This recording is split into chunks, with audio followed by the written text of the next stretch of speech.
Bah, bah. Are you a sheep when you gamble? Bah. Knock that off. Why are you being a sheep tailing other people and hoping you don't miss the line they get? Hoping they're sincere? Hoping they gave their best effort? Don't be a sheep. Be a wolf. Wolves use Odd Chopper. Wolves make their own plays. So quit monkeying around and use our link when you register. You can find it in the show notes or at goodjujubets.net. Stop being prey. Start being the predator.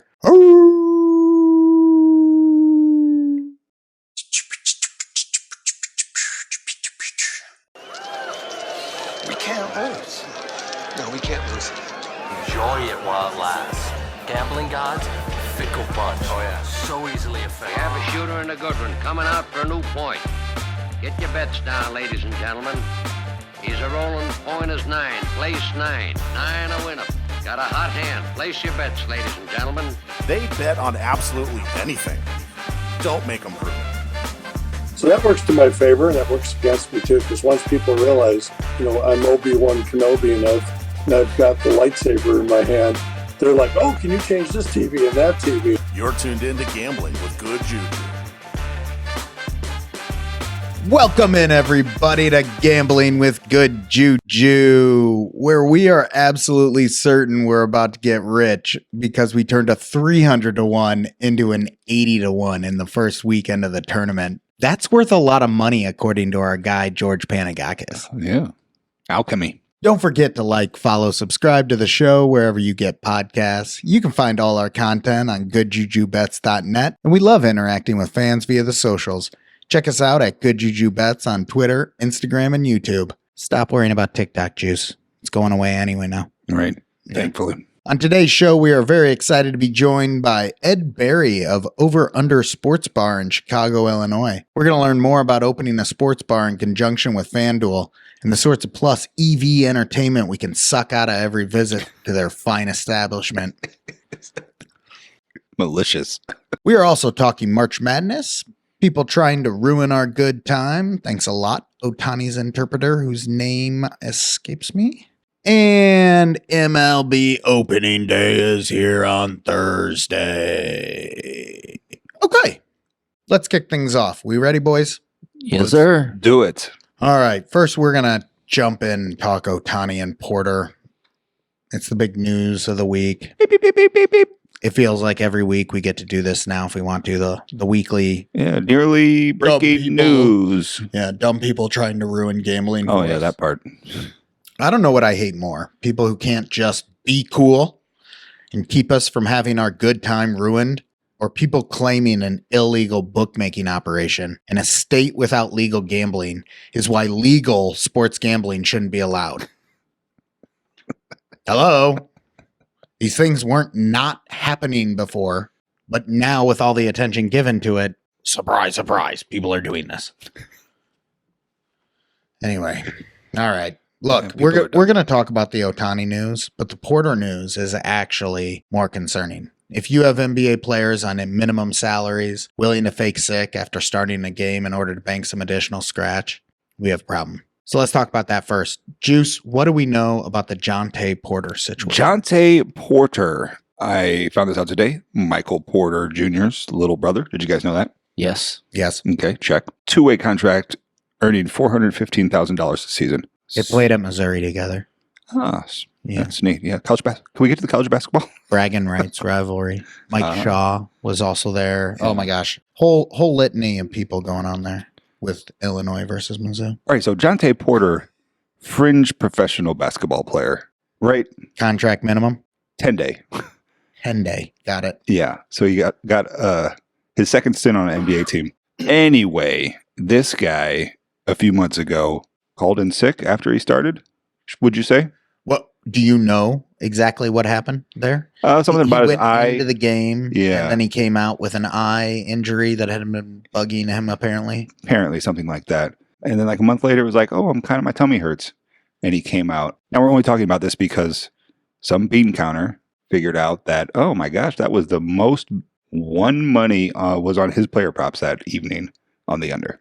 Right? both times. Both times. And this feels like it's being taken seriously by a lot of people, Yeah, which makes me think it isn't just a matter of, oh, this is weird, but more of a matter of, yeah, we've got this nailed down. Right. So they ended up making him come out of the lineup last night. I know you're listening to this on next Tuesday, but yes, which is strange. To your point, Right. we probably don't know the whole story yet, but we do know you can't bet a lot of money on Jontay Porter unders. Right. Right? It was only on DraftKings, right? Well, it was probably not only on DraftKings, right? But they're the ones that reported perhaps The loss. this was weird. Yeah. Yeah. I'm just struggling with a guy on a 10-day contract who stands to make a whole lot of money by impressing individuals on that contract is Right. going to compromise everything for the sake of however much people are able to get down on his player props. So on the one hand, this is good, right? That this has come to light if in fact this was mischievous, right?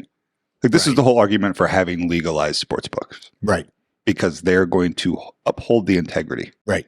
As much as we know though, you would have to have an absolute lot of burner accounts to make this worth your while. Right. like a unprobable amount, right? The amount you would have to get down and not get obviously flagged for it to offset the potential benefit for him by actually trying while he's on this 10-day contract is amazing to me. Right. So it's obviously in his best interest to try hard Right. to become a professional basketball player. But what's shocking here is that you can generally get a pretty good sense for whether something is serious or not. Right. Based simply on, like in the Ohtani news, we have a lot of confusion. It feels like we don't have a lot of confusion in the Jontay Porter news. It kind of feels like we're never going to hear from him again already. Yeah, Right. I agree. What do you think this does to the player prop market? Nothing. Nothing. I think that it gives articles to be written by people who don't know what they're talking about, fuel to encourage clickbait from people who don't know what they're reading. Yeah. Welcome to our world. I have been speculating on how much money would you have to give this guy in a duffel bag in order to get him to pull this off twice. Considering he does only make, $400,000 a year. Granted, that's a lot of money, but considering what his He brother has makes. other considerations. He has Exactly. family considerations here. So Like he can earn off of his name by being tied to Michael Porter. Look at the Lopez brothers. exactly. So what's the number? I mean, it'd have to be like $1 million. Like, Right. and that's not even that much in terms of any of this, but you can't get down enough money to be Right. paid off $1 million. Right. So did they give him $1 million to pull way. this off? Even then, it still feels light in my head. That feels light. For him to do it 50 times, 100 times, and they wouldn't catch on? Right. I don't know. It seems absolutely How zany. many 10-day contracts is he on? Right. So he got converted from a 10-day to an actual salary. Yeah. Were any of the alleged incidents while he was on a 10-day? Oh, good question. Yeah, I don't know. That would be appalling. Yeah, right. Right. So he locked in that bag. That's some good information. Yeah, So he did have his own personal bag locked in. right. Maybe he knew this was his last year in the league Maybe. Could be. and he was trying to get one over. Yeah. I mean, we've seen this is not a sports gambling news story. This is a player trying to get over on his organization story. This is similar to the healthcare scam that players were running against. I think, was that the NBA as well? One of the leagues had a healthcare scam where players, Yes. and I think it's the NBA, I think so. they're going to jail because of it. This is the same as that to me. This isn't the same as, oh, well, we should make sports gambling illegal. Right. I think if anything, it encourages the regulation process. Well, yeah, that's the sports books are there to weed out the bad apples, right? The broader media that I've been reading does not look at it through that lens, No, they don't. which is unfortunate. And they also look at it through the lens of it's typical to take $10,000 to $20,000 on Jontay Porter's under 3-point attempts. It's like, no, it's not. Nobody is doing that. 6 figures being bet on his under props market. I can't get down that, and I'm square, they think. All right. So that's Jontay Porter. And while that feels like the real gambling story of the week, The world is caught up in the fact that Ohtani's interpreter had a gambling problem. That caused him to steal from Ohtani. Or did it? First, the facts. It was announced late last Wednesday for most of us. We found out on Thursday that ESPN was reporting a situation involving Ohtani's translator, eBay Mizuhara, and an illegal bookmaker out of California, Matthew Boyer. Now, initially, the report claimed that Shohei was willingly paying Mizuhara's debts for him to Boyer, but after about 12 hours of confusion, the report was changed to indicate Mizuhara stole from Ohtani. Of course, this brought out the conspiracy theorists. Was $4.5 million stolen from Ohtani without his knowledge? Did Ohtani willingly pay his illegal bookie debts, unknowing of the potential implications for him by doing so? Was Ohtani himself a gambler, engaging in this activity with Mizuhara, and now throwing him to the wolves once the story came out? Kurt, before I share my thoughts here, why don't you, a resident conspiracy theorist, share what you think happened in this situation? All right, I'm going to put my tinfoil hat on here. I can't Please, wait. I've thank been you. waiting all week. Perfect. I've been waiting all week to talk about this.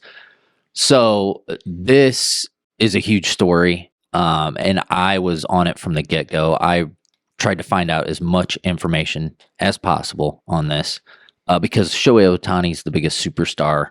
He's the most highest-paid superstar in American history. The $700 million contract. He is a big deal, and he's a worldwide phenomenon. So this is a huge story, and the first thing that jumped out to me, and I know you listed some of the facts here, but Ohtani's people granted ESPN a 90-minute sit-down with eBay, okay? One-on-one, and that's when they got the information out of eBay that Ohtani paid the wire-to-wire transfers from his computer. Did Ohtani's people know what the interview was about? No. Okay. So that was one of the red flags that initially people were like, why didn't Ohtani's people vet the interpreter before ESPN got a hold of him? Right? And then after... But they had no idea. Like, would it be that rare for someone to say, hey, Ohtani's a big superstar, we'd love to sit down with his interpreter and talk to him, for them to just say, yeah, that makes sense. Sure. Yeah. But once Ohtani's people got wind of the story ESPN was going to put out, then that's when Ohtani's camp flipped the narrative and said, this guy stole from Ohtani. But the narrative wasn't written by Ohtani's camp before that moment there. Correct. They didn't rewrite the narrative. They looked to find out They changed what his narrative. They didn't. Yeah, they did. He did. Who did? Mizuhara changed his own narrative. Ohtani's people didn't change Mizuhara's narrative. Mizuhara came out with a narrative, and then he hung out with Ohtani all night, and then the next day he changed his own narrative. I don't think that's how it went. I've read plenty of articles saying that he did that. Nah, I don't think so. So you're saying right now that Mizuhara is still standing by his original statement? So Mizuhara gave his statement that Ohtani was involved and paid the wire-to-wire transfers. Correct. Before anyone in anything of Ohtani's camp knew anything about this. Correct. Then what happens next? Ohtani's camp comes out and says, No. That's incorrect. What happens next, though? What does Mizuhara do after that interview? Oh, I see what you're saying. He backtracks. He goes, and according to The Athletic and other reports, he goes and he hangs out with Ohtani all night himself. At the game. They go to the game. He addresses the team after the game. Yes. And then that's when Ohtani finds out. Yes. Then he spends the evening with Ohtani, the two of them, after that meeting. Okay.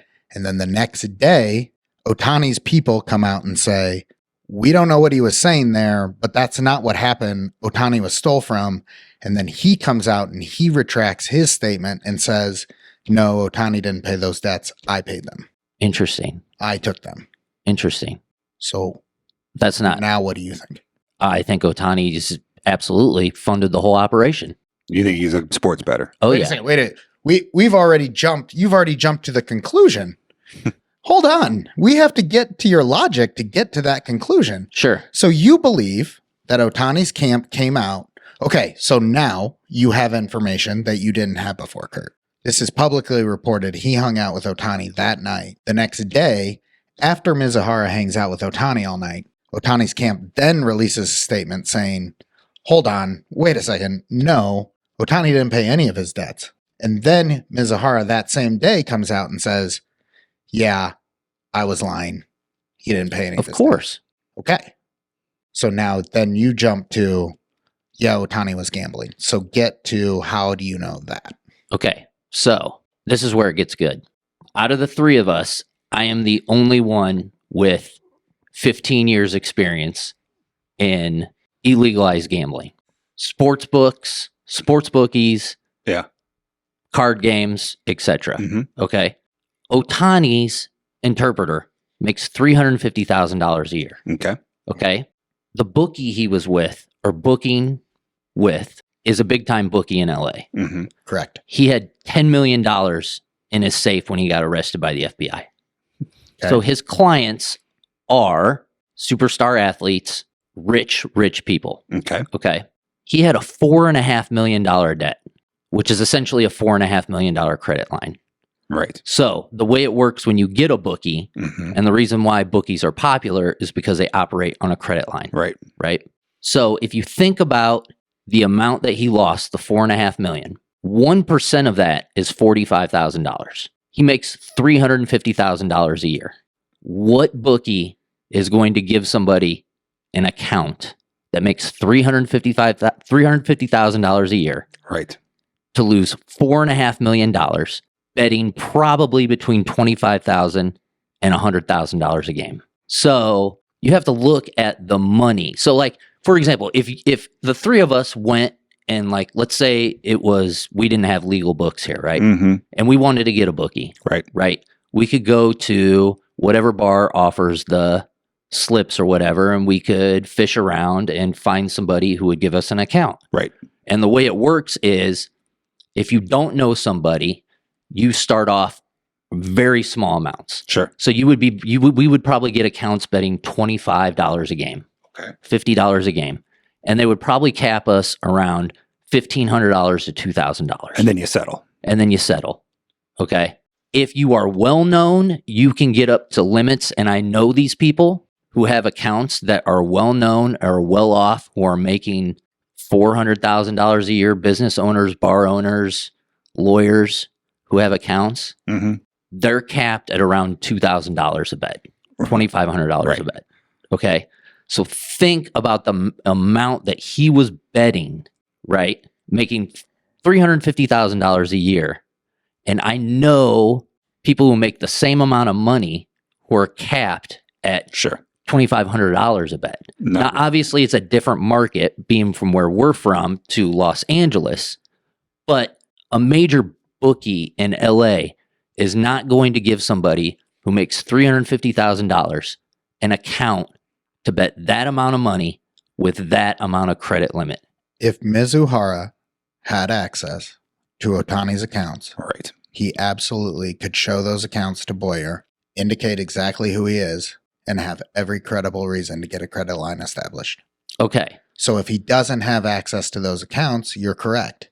But the entire story revolves around his ability to get access to those accounts. Okay. So he has the money. So then comes the wire transfers. Okay. Okay. How do you explain wiring $500,000? So here you go. Here's where your part of the story falls apart for me.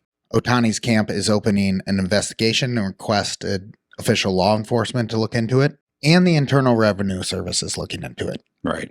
So what you're suggesting is, not only are they throwing this guy to the wolves, and he's going to willingly quiet, because I'm assuming you're assuming they'll give off hush payments, Yes. but that they're also going to slip by the formal investigations of both law enforcement agencies and the IRS, hoping that in none of this process, this 39-year-old dude who has lied on his resume about the work he's done at every single stop so far along the way didn't share anything with anyone that can expose the reality of Ohtani doing this. Because it's one thing for Ohtani to get caught in this scandal.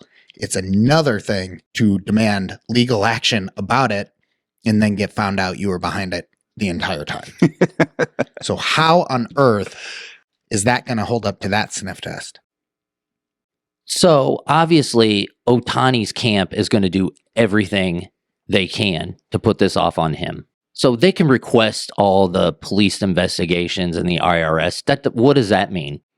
That doesn't mean anything to me. That because means they're going to go request Mizuhara's phone records. that's fine. Right. They're going to go request his transactions. They're going to find out how that wire transfer was made. They're going to find out if in any course of his relationships with this guy, he was sending him text messages with Ohtani referenced in any single way or with Ohtani involved in any way. They're going to look at his text messages with former girlfriends to see if he's bragging about that relationship with Ohtani. So They're inviting warrants against all these accounts that Ohtani has access to. I'm sure they are. And they're going to be able to cover up everything related to it while welcoming law enforcement agencies to do this. Yeah. Maybe. So here's where they're going to get Ohtani. Is they're going to get Ohtani through the bookie. He's going to sell him out. Yeah, of course. Maybe. I don't know. The bookie's the easiest one to sell off. Yeah. Bookie understands the business relationship here. Bookie's going to be the last one to talk. First one's going to talk is the translator, who's getting thrown under the bus right now in your scenario. Yeah. I think the guy who lives in America, in Los Angeles, is going to be the easiest guy to break. Easier than the guy who's looking at. Mizuhara is probably back in Japan already. What? Yeah, he's got no flight restrictions. He probably booked town. How are they going to get him back here? Are they going to extradite him? He's probably gone. Do you have any information to support this? That they have no means of securing him here in the U.S.? You're saying they kept all his passports. They said, here are all your passports. Why would they? What crime has he committed? He stole from him, allegedly. Well, that's allegedly. Well, when you request someone to open up an investigation into someone who stole $4.5 million, they tend to lock down some of the external factors fairly quickly. Maybe. I don't know. Nothing here is going to surprise me. Yeah. Do I think this guy stole from him? Yes. Do I think Ohtani bet on sports? Probably. Maybe. I don't know. Wouldn't surprise me either way. I don't think Ohtani bet. I think he funded the operation. What operation? I think he $4.5 million.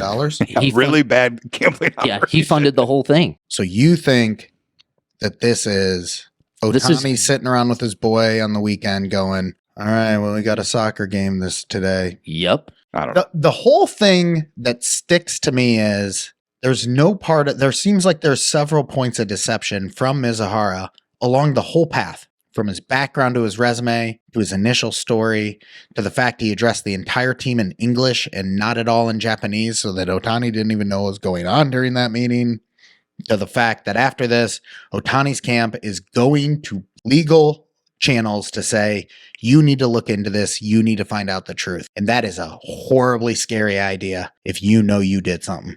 Yeah, absolutely. So, But he doesn't have a translator, so.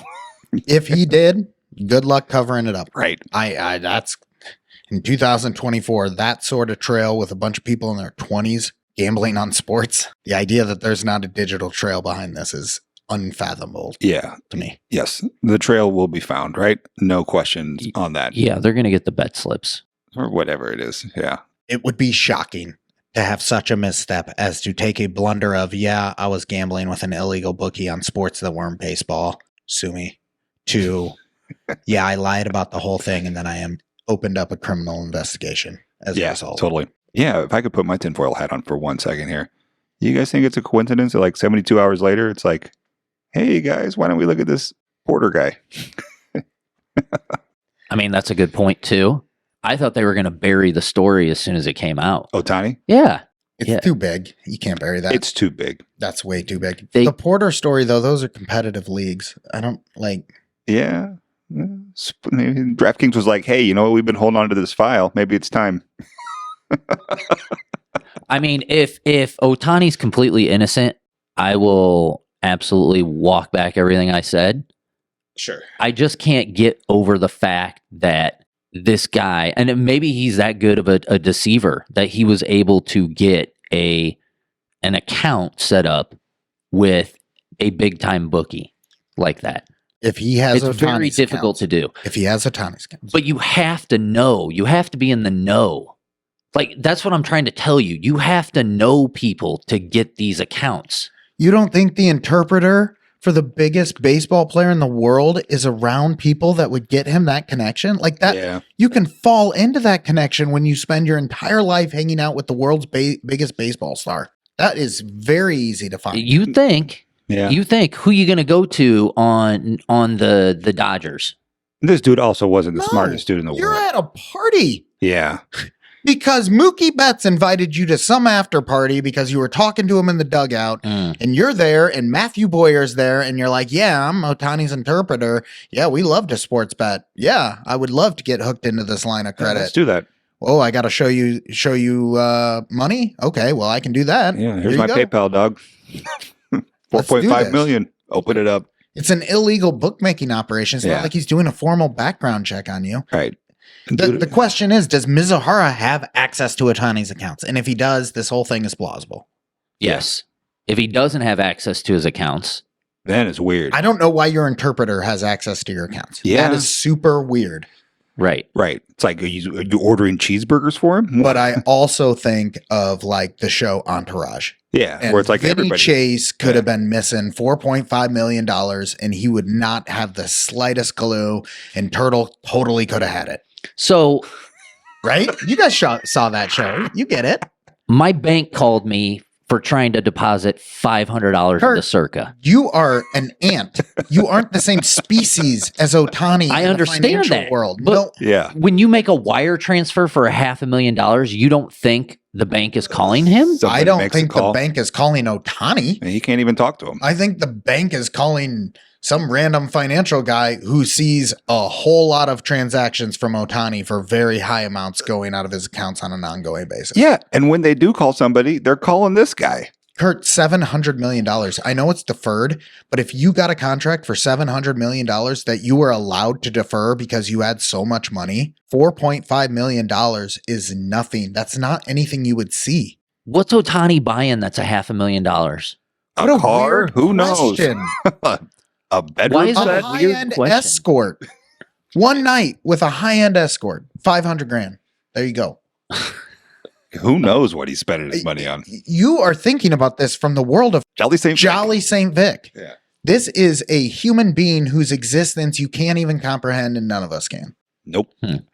I'm not surprised that this guy stole from him. There is no way I'm surprised that Ohtani would have no idea about $4.5 million missing. I'm very surprised that his interpreter somehow has access to his accounts. Okay, next topic. The NCAA tournament was pretty good to start. I love how our bets are shaping up with Auburn, our only significant loss. We also lost Kansas, but we got Gonzaga to win the game. Nothing we could do but hope for the better team with better odds to win. We got that. We still have our Final Four prediction live. We bet Connecticut, Houston, Alabama, and Creighton to make the Final Four at 300 to 1. That is now 80 to 1. I thought it might be better, but I'm pretty sure I know why it isn't better at this point. There haven't been very many upsets. One double-digit seed in the Sweet 16. No one else lower than a 6 seed. Every 1 seed is playing either a 4 or 5. So happy we're still alive. Kind of hoping we'd have more carnage outside our picks. But 1 week in and our status looks pretty good. We're also live in every Sweet 16 game we have. None of our teams are facing another one of our teams. So we have UConn, Creighton, Alabama, and Gonzaga, all still live via our season-long evaluation of NCAA tournament futures. We also have Houston, courtesy of Corby, and Illinois, courtesy of ourselves. Only games we aren't live for in this round, Marquette versus NC State and Clemson, Arizona. I feel really, really good about where we stand, but the real action starts now for us, boys. Yeah, it's going to be good. Any thoughts from either of you on the opening weekend of the tournament? I am so excited that you love this thing. I can't believe you said you haven't watched more than 45 minutes of the tournament. I've watched more NIT basketball than NCAA basketball since Thursday. Good for you. That's fair. You have a team in the NIT. Right. Yeah. Actually, I went to a game. I went to a tournament game. How about that? Nice. What a great experience. You guys won? Yeah, it was fun. Was it packed house? Packed house? No. And it was an awesome deal. It was like $20. Where do you want to sit? Great. Yeah. So yeah, I went to a tournament game. That was fun. But yeah, I'm glad you enjoy this. And thank you for letting me share this journey with you for the past 6 months so we could do this coaches thing, because I feel great about our positions. You think we're in a good space? I couldn't feel more confident. Do you feel happy with how I've done so far? Yeah, we're doing good. I think we're going to win some money at the end of this. Real quick, Odd Shopper, up $500 this weekend. Making their player props picks. Oh, nice. So very good there. And if you can get on there and play their first half total overs on Caesars, they're usually about 1.5 difference from all the square books, and those have been the most profitable bets. First half overs, huh? First half overs. And then the other thing that I wanted to get to when I was watching basketball this weekend is I can't help but notice the cheapness of the NCAA. And what I mean by that is, so I went as far as to look up the balls that they use.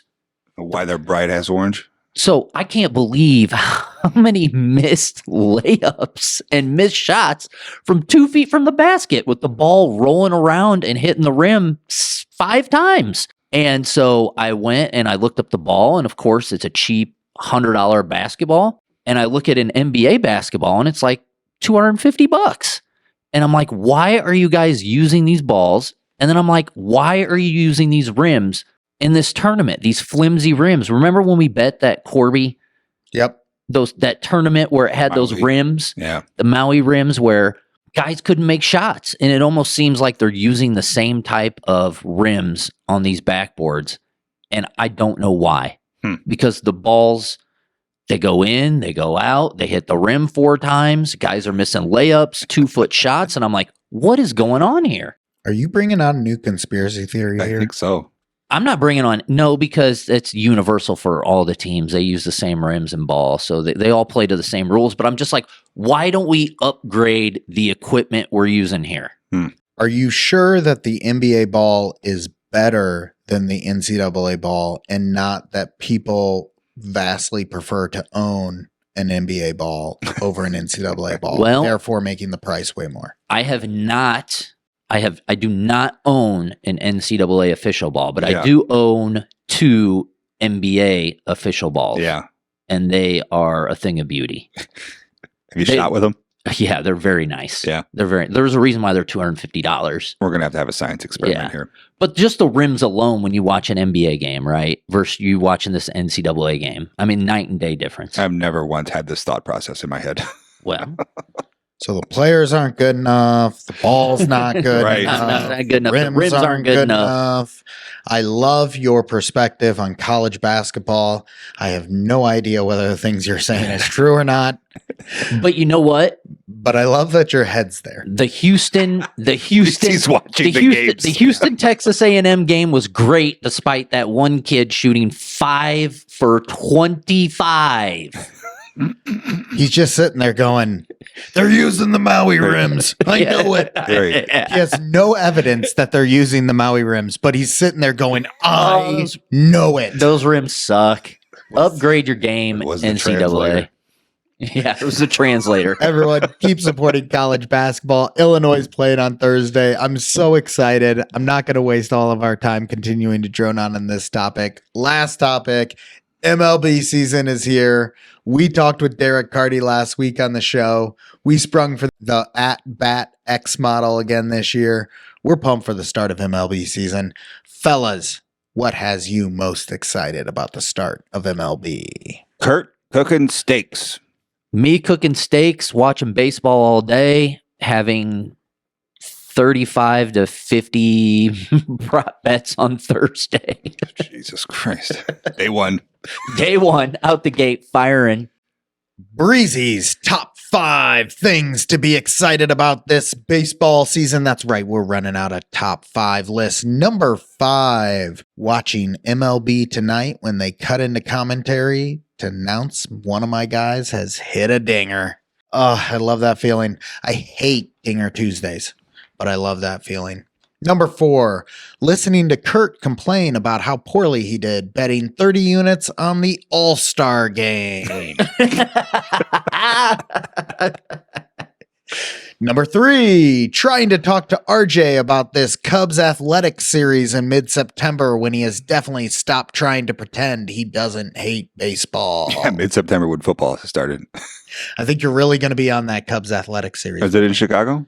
I mean, who cares? Number 2, eating steaks together on opening day while loudly proclaiming that our gambling strategy coming into the season can either be declared a massive success or a complete failure after one day. Sorry for stealing your thunder there. And number 1, Cubs win World Series. Book it. Book it. That's what's going to happen. Last but not least, I am on a couple of wagers for this season. I just wanted to share them for folks who are interested in going along with us. I'm on the Cubs over 84.5 wins because I am a homer. I don't recommend anyone doing that. Sharp. Derek Carty said don't do it, but I believe they are going to buy, overperform, and win me that bet. Awesome. Tyler Glasnow, Cy Young, because Corby wouldn't stop talking about it on Twitter. So I'm going to be cheering for Tyler Glasnow to win the thing. And last but not least, we've mentioned this too many times, Freddie Peralta between 170 and 190 strikeouts. Thanks to Kurt, it's a bet he can't lose, so he gave it out because it's a middle, and the worst case scenario is it pushes. Give Freddie Peralta an award for being the most mentioned person on this podcast over the last 90 love Freddie days. Peralta. Unbelievable. Kurt, you're going to wrap up this episode, and we're going to celebrate going into MLB season by you growing a pair and giving us a real bet that has the chance to lose for us to follow. Oh, what is your perfect. best bet that we can currently get This for is fantastic. a season-long MLB future? Give it a go. Oh, baby. We are going to squad ride this, and I got the best odds on this, and I love it. Okay. This is It's season available long? right now. It's Okay. season long. All right, let's hear It is on ESPN Bet, though, so you might be Where limited. no one can bet. So I can. Yeah. I'm in. we are going to be betting the Baltimore Orioles to be the number 1 seed going into the playoffs at plus 600 Oh, on my ESPN God. Bet. I love this one. Yeah. The best. So the wins leader in the AL is what Yes. we're betting essentially. Yes. The wins leader in the AL will be the Baltimore Orioles because Kurt has been collecting their prospects trading cards for 4 years. And now he is convinced that they are all coming into their prime at the exact right time to surprise everyone It's time to and cash win in. the AL. And We're going head first, all in, baby. Am I correct on why we're betting this? No, you're not correct. But you're close.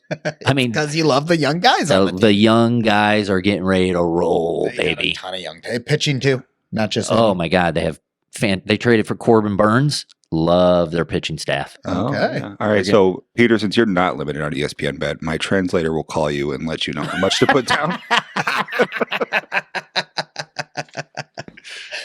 And Here comes the beards, ESPN Bet. on that note, that's going to do it for us, folks. Stay tuned for our interview with Ed Barry from Over Under Sports Bar. Good juju to your bets, everyone. We'll talk again next week. We welcome into the show President of Over Under Sports and Entertainment Marketing, Ed Barry. How you doing today, Ed? I'm doing great. Great. After a 4-day of NCAA tournament, I think I'm finally feeling like I'm rested a bit. Great.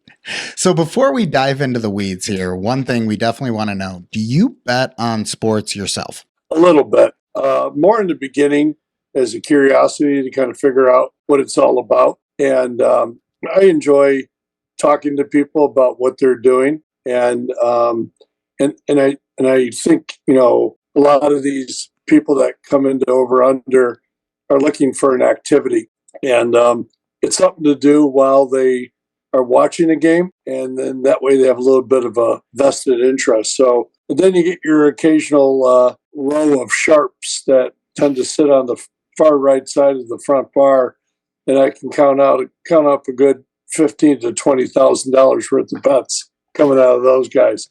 That gets a little tense over there. I got to watch where I walk when I when I'm over there, if they're in a good mood or not. And now for the audience, and so that they're informed on what we're referencing here, you are the owner of Over Under Sports Bar located in Chicago, Illinois. One of the reasons that we really wanted to have you on is because the concept of a sports book themed restaurant, bar, and grill was, I'm not going to lie, something that we have ourselves daydreamed about.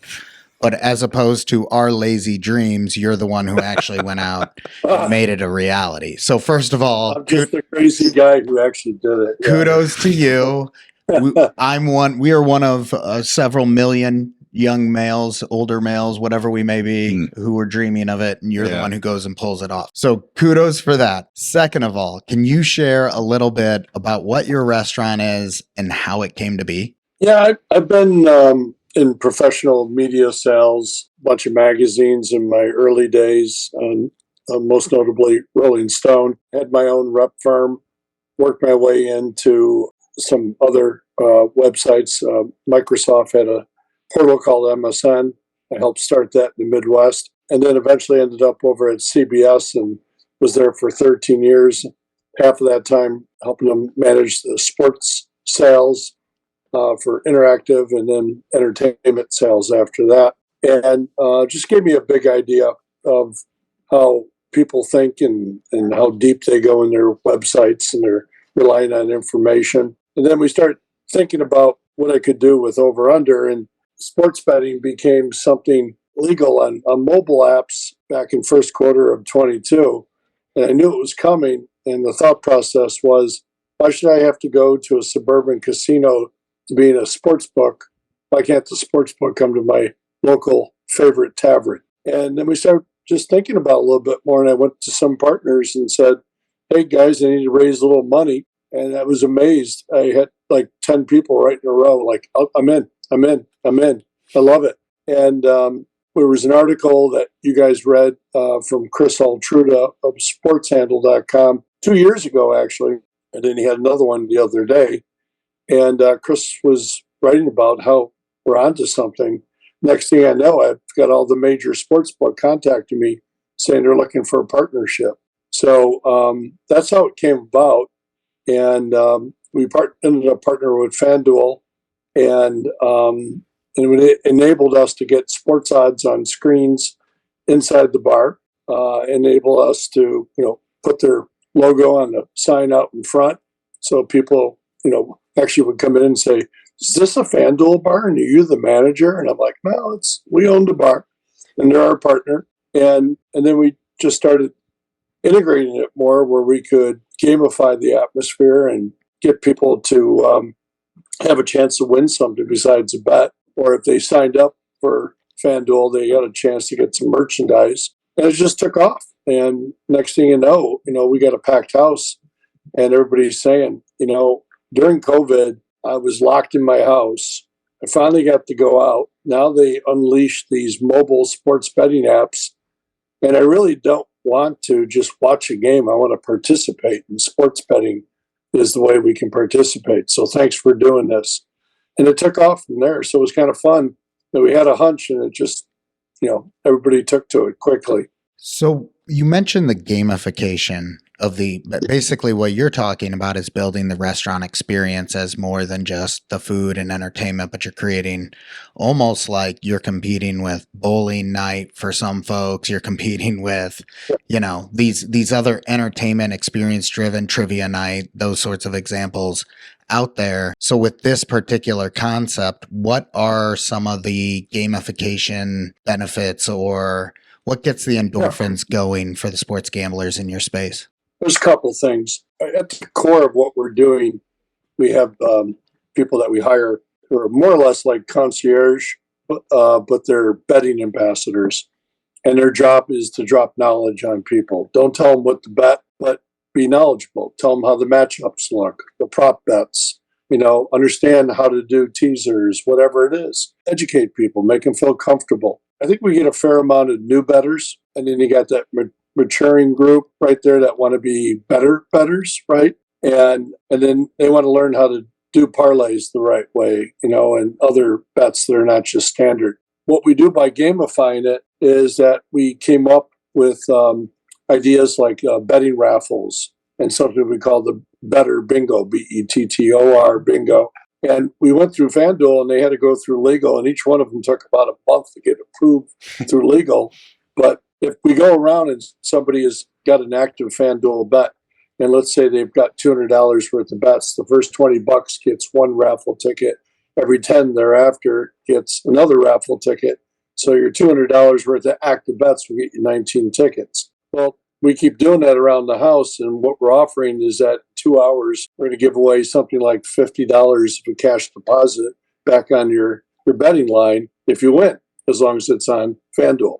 Well, I counted a couple times where we've had packed houses on really big days, and I'm seeing actively just on FanDuel itself over $20,000 worth of bets in our 3,300 square foot bar. So not many bars can say that they have that going on, yet alone know it's even going on, right? And then what are they betting on the other apps, or what did they bet earlier in the day, and so on. So it creates a really lively atmosphere that if you can gamify it and prizify it, then people feel good about they win the bet, but what else can I get? And in some cases, like a Better Bingo, it's a 5-leg parlay, and it's got to be a plus 400 or higher type of bet. And if you win that bet, that parlay, you win a $50 gift certificate to the restaurant for food and beverage next time you come there. And, in all transparency, the book reimburses me on that because they like the fact that we got people to try different kinds of bets like parlays. And it's a win-win for everybody, and it electrifies the atmosphere. I mean, this weekend, we would have close to 200 people in the bar, and I would say at least 75 of them were playing along with our gamification. Yeah, that's awesome. A lot of why we started this was like trying to get more involved in the community. Like there's a community of bettors, right? And whether it's like, they're just figuring it out, or, maybe helping somebody along the way, or they think they're the smartest guy in the room, it doesn't matter. It's still an interesting group of people. And I think like, you're kind of harboring like almost like a safe space for those people, which is awesome. Yeah. Because, we go hang out with our friends and watch sports, and they have no idea what we're talking about, or they think we're total degenerates, which we are. But That's a definite benefit of going to over-under sports bar with your wife, is that she expects you to look at your phone and gamble. So, you go out dinner with her anywhere else, can't do that. Yeah. No, we're here to bet. In the door with a hall pass in hand. Okay. So you had mentioned that you were kind of looking across your different consumer groups, and a lot of these consumers are either, light bettors who are coming in to experience the thrill of gambling, maybe one of the first times they've done it, versus slightly more experienced bettors who know what they're doing, all the way up to people who are laying $20,000 a night in your bar. Between these different groups, who's your most common customer? Are you dealing more with, feel more casuals, or do you feel most of the people walking through are already fairly experienced in this realm? I think that they're slightly experienced, the majority of them. We do a reservation system through a service called Talk. And Talk allows us the opportunity to not only ask how big your party is and what time you want a table, we get to ask them one important question: which game are you coming for? And then we set up all those reservations ahead of time. I publish a list of all the games. I'll advertise which games will have sound, and then I'll preset where the reservations are going to go. And sometimes we have up to 75% of the house is reserved. And I'll make sure that, if there's the biggest games in my second room, which is my biggest room, and I'm going to put those people in front of those screens. And when I greet them at the door, I'm like, not only do I have your table, the game's on right now. And they're like, awesome. Everywhere else I have to go, I have to beg for my game, or they got to go find 20 different remote controls.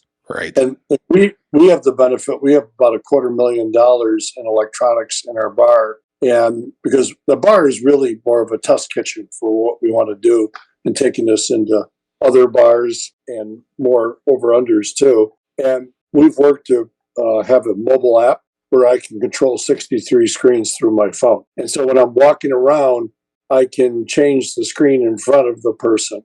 So that works to my favor, and that works against me too, because once people realize, I'm Obi-Wan Kenobi and I've and I've got the lightsaber in my hand. They're like, "Oh, can you change this TV and that TV?" And I'm like, "Sorry, dude, I'm not putting your rugby on. It's football time, right?" And you get some weird requests, but I mean, especially during the tournament, it was amazing with all the games on in the first round, the first round period, that I was getting requests. I had to go hide at some point because I couldn't keep changing screens without pissing somebody off. Right. But the beauty of our system is that we can change individual screens, and most big sports bars are on a network system where a direct TV box is tied to 4 different screens, one in the front, one in the middle, one back, and one way in the back. And you're going to piss somebody off when you change that channel because the guy way in the back said, "Hey, what happened to my game?" Right? To me, that sports enthusiast who really loves the game and likes the experience of the betting to go with it and the customization of, you got my game on the screen, I got my other games around it, you got 63 screens, so I got a lot to look at. You gamify it, you prizify it. Just people just turn and say, "This is just so much fun." And so I think we appeal to that person that's looking for that higher level of entertainment. What a fantastic customer experience to be able to put the game you'd like to watch on your reservation. That is genius. That's genius. So my dad and I are diehard Niners fans.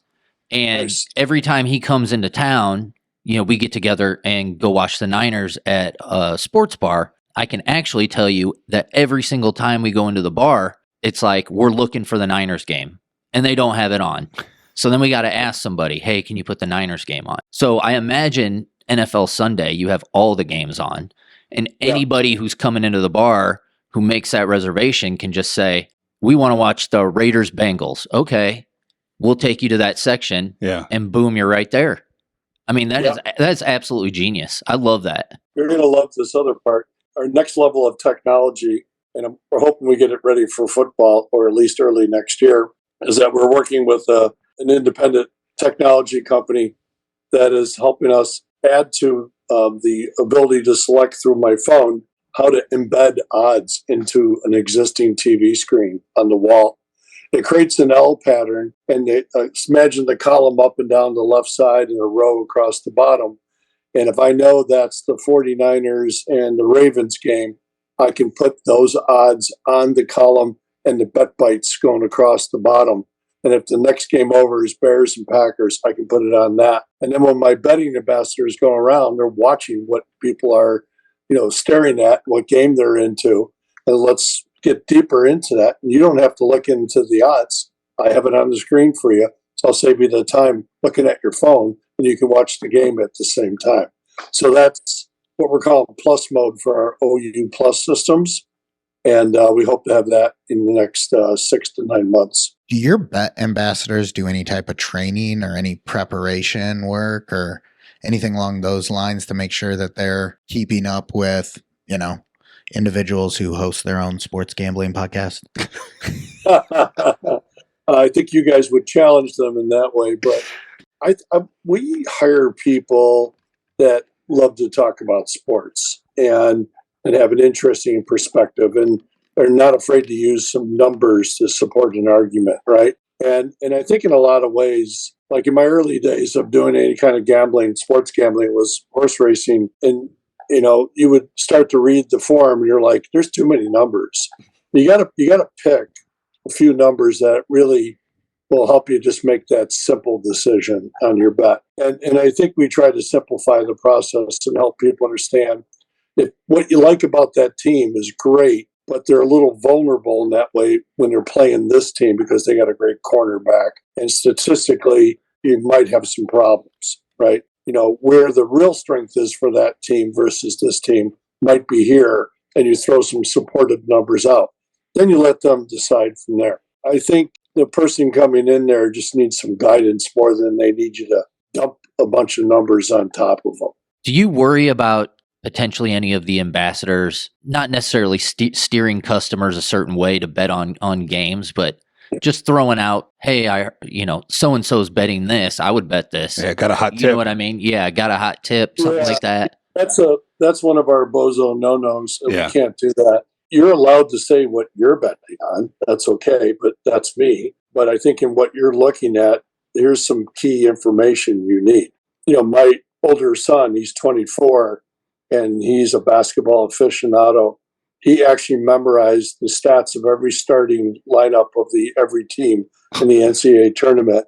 And he can not only tell you their stats, he can tell you where they transferred from and why that team's better with him coming from a different school and adding a different equation. And when they meet up against a team that's, a good defending 3-point shooting team, here's why this team might be able to handle it better. And then he has a counter argument to it as well.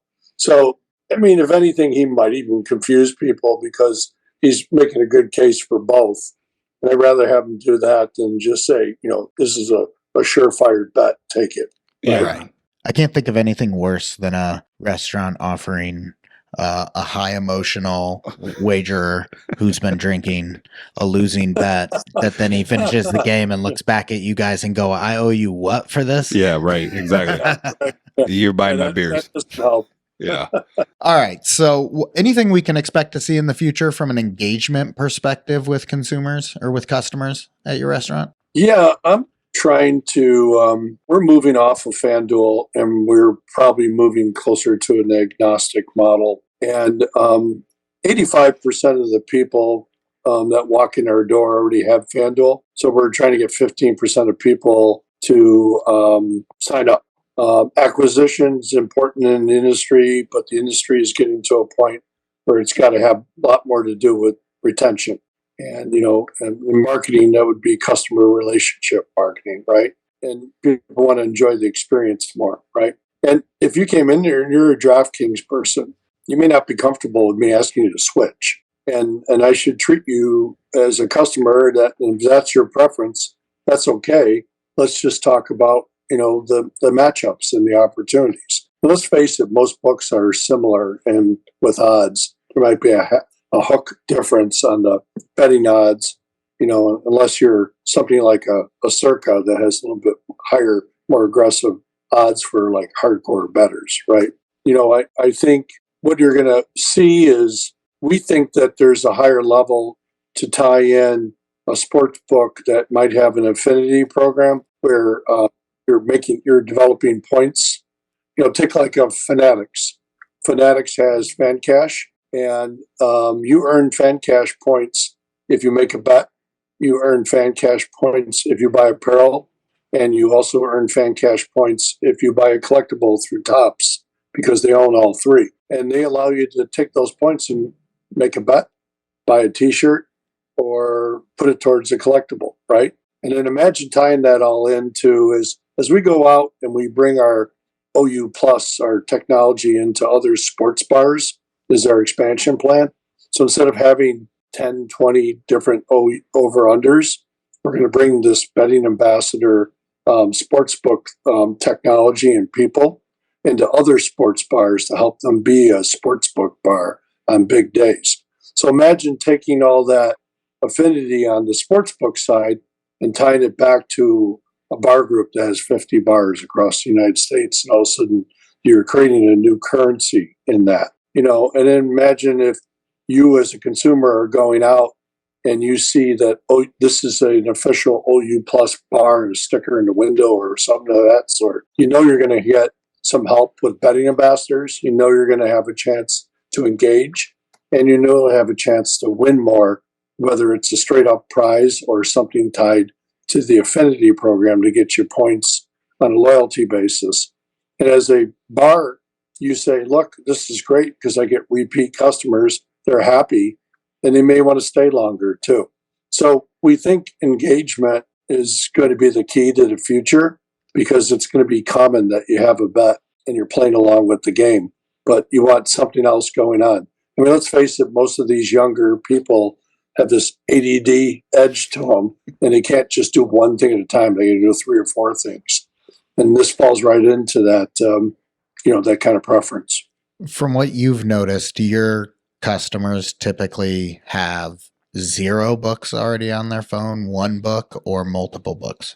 I think it's rare after 2 years of Illinois being legal for 2 years now. I think it's rare somebody doesn't have one that comes in there. I think the person comes to the bar with a better mindset, BETTOR mindset, and they probably already have some bets. They've been betting, and they're doing it more when they're at the bar because they can see more than one game at a time. Right. If you're betting on 3 games, how do you watch that at home? Unless you have to watch a game on your phone, a game on your computer or iPad, and one on TV. And instead, you could be walking into a bar that has 63 screens, and you could have a 5-leg parlay going on and seeing all the action at one time, right? Well, So we could give you 3 different answers for how we handle that question you just asked. All 3 of them would be different, and all 3 of them would take about 20 minutes to explain to you. You guys did say you were gambling degenerates, right? That is correct. Yeah, Profitable gambling that's degenerates. a good thing. Yeah, Caveat. yeah. All right, Ed, you mentioned in an article that there are 140 to 150 great days of sports that drive your business. Are there any days of sports that surprise you with their popularity? Yeah, it's the new sports. We recently were contacted by the Chicago F1 Club, and they had a race on a Sunday during the day, which was rare because it was in Saudi Arabia and there was some religious holiday. And so they shifted their time and their day. And next thing you know, I got 90 people in the back bar. And they were very good customers too. And they're like, this is awesome because, when you stream a sport, especially like F1, you can get 3 different views that you can choose. You can do the topographical look at the racetrack and who's in what position. You get the stats version. You can get the race version that you would normally get on broadcast. Matter of fact, you can even switch into a menu that lets you get each individual driver's view when you switch from one to the other. So when you have our back 2 rooms is what they took up, which is about 40 of the screens. And they used every screen they could use. And they were like, this is great. We don't have this anywhere else. Wow. Matter of fact, there's a big race coming up Memorial Day weekend. And it's F1 earlier in the day. And then the Indianapolis 500 comes on a little later. And these guys are talking about doing a double booking, which is awesome, right? And then in the early days when we were open, we thought we were just top 4 sports is all people are going to care about. And soccer really surprised us when they had the Champions League championship. We completely packed the bar. We were so undermanned to have the proper amount of servers and bartenders. We totally underestimated what this crowd was all about. And so that's been big. I think the Olympics are going to have a big draw. And, and especially if the network does get smart enough to have, like they do at the NCAA tournament, where we've got different games on different channels, could we possibly get, 4 or 5 different sports at a time, or versus everything just being on NBC, right? And then making sure you can show all that. And then EPL's been strong too. Not regular season as much as it is they get into the playoffs and it leads into champion. Do you adjust your hours for sporting events because a lot of EPL happens like in the morning, right?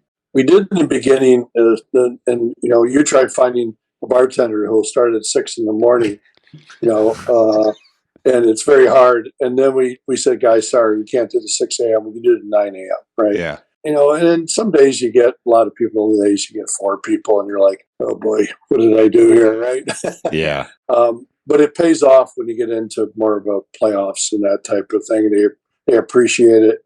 And then if we have certain days, like right now we're closed Monday, Tuesday, we opened on Tuesday during the tournament for the playing games. Matter of fact, if I had a magic wand and I knew everybody would follow along the bouncing ball of what I'm about to say, I wouldn't be open certain days on a calendar basis, Wednesday through Sunday. I would publish the 140 days a year when sports rocks and said, if it's one of those 140 days, we're open. Yeah. Right. And then people would know that they're walking in and it's going to be worth it for everybody. Right.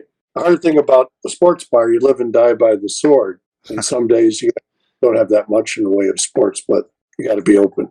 To be clear, we are talking, sir, to 3 people who view this year as having 366 great sports days in a calendar year. Well, All-Star break. I think we need to sit down and have a conversation. What we can do, maybe some Maction League going on Tuesday nights in the fall. Get your surfing on there. We could do women's heat surfing competitions through the bar. I mean, I'm thinking of all these great. We got 366 days, Ed.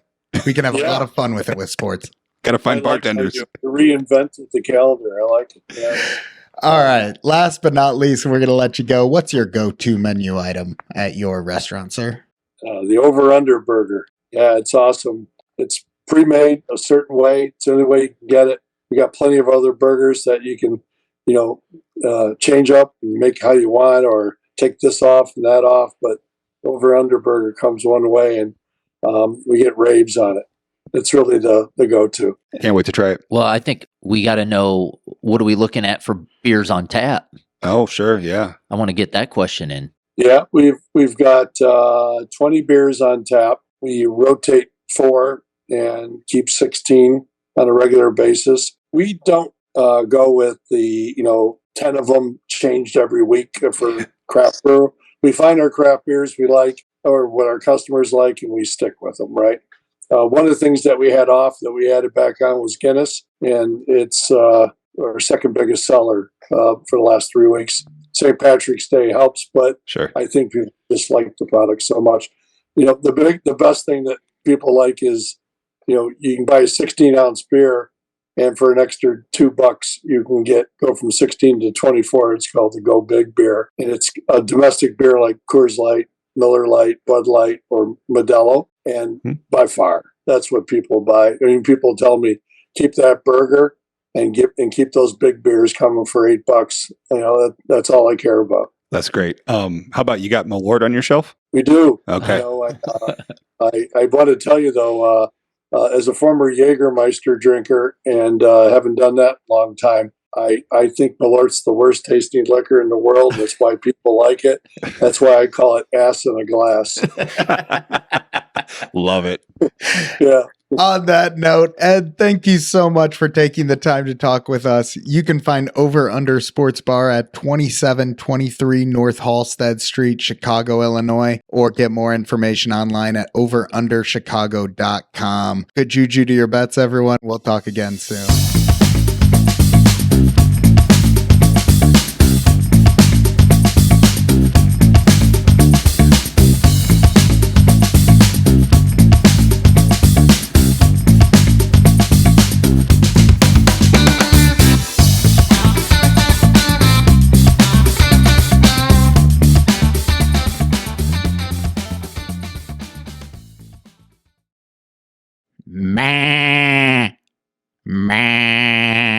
Are we doing it again?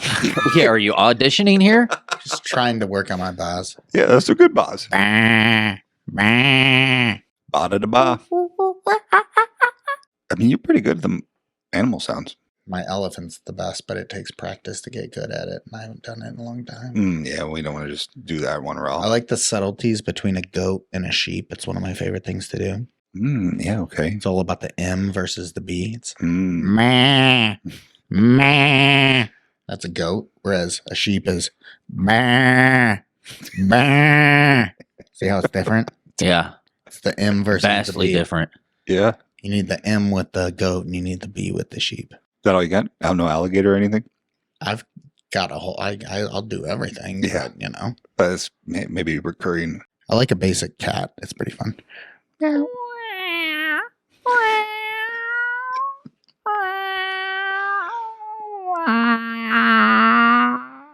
Okay. You like that one? Okay, Parlay Pete.